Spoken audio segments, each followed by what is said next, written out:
Comment peut-on préserver son intimité au sein du couple? C'est une question délicate.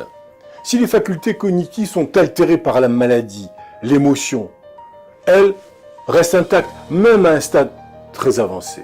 Ainsi, les besoins affectifs des malades d'Alzheimer sont généralement inchangés et identiques aux personnes âgées. Dans son remarquable dossier sur les relations intimes et la maladie d'Alzheimer, publié sur le site de l'association France Alzheimer, on trouve de manière intelligente la manière d'aborder cette question. Et on lève un voile sur un sujet encore trop tabou, les relations intimes au sein du couple confronté à la maladie.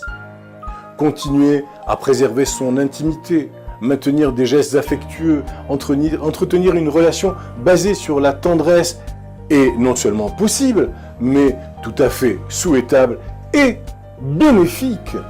Ainsi comme l'explique M. Ribes, Gérard Ribes, qui est psychothérapeute et sexologue à Lyon, et qui est également membre du conseil scientifique de France Alzheimer, la sexualité est quelque chose de naturel, qu'il ne faut pas diaboliser et interdire à une personne malade sous prétexte qu'elle présente des problèmes cognitifs.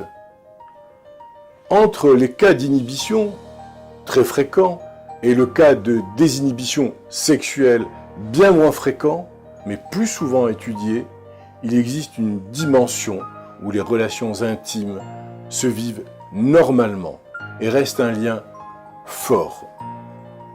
Cela concerne un quart des couples touchés par la maladie d'Alzheimer.